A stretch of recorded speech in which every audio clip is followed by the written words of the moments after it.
Here we have Zook. This is Zook's brain. Zook's just a regular teenager just like all of us.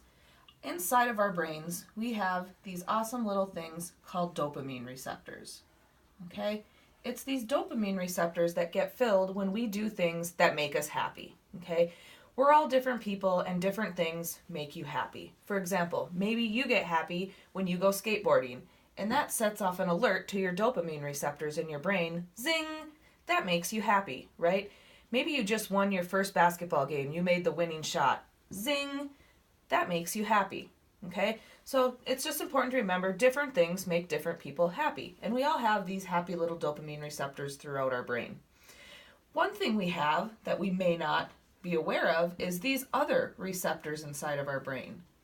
And these receptors do not get triggered unless we use them. And what does that mean? These receptors get triggered when we use different substances. So we can say, for example, maybe Zook here is going to try smoking a cigarette. Okay? He smokes that cigarette and he thinks he's getting that zing, happy feeling. What it's doing is it's filling in this receptor. Okay? This receptor just filled up and thought is making him feel like he is happy. Okay? So now Zook, a couple days later, wants to decide, you know what, I really liked that feeling. I'm going to do that again. So Zook smokes another cigarette. What it does is it now fills or blocks another receptor. Unfortunately, Zook's feeling like, hey, I didn't feel as good as the last time I had a cigarette. So what happens is now Zook needs to have more than one cigarette to try and get that same feeling. Okay? So he smokes again, and look at what's happening. It's blocking another receptor. Okay? Very similar things may happen. Let's say, for example, Zook's looking for that really good feeling, something that he thinks is going to make him happy, like skateboarding or the basketball game did.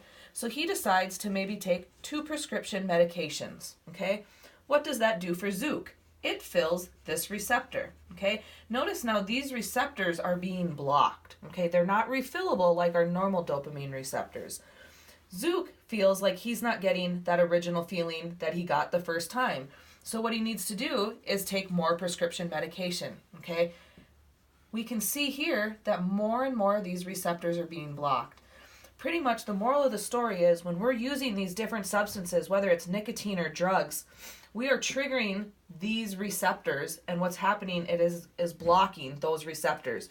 So even though Zook got a good feeling the first time he tried those drugs, he will never get the same feeling as the very first time. His first high, he will never reach that again. Okay? So these receptors are all being blocked, and he's searching for that feeling that he's never going to get again. Hence why it is such an addictive cycle.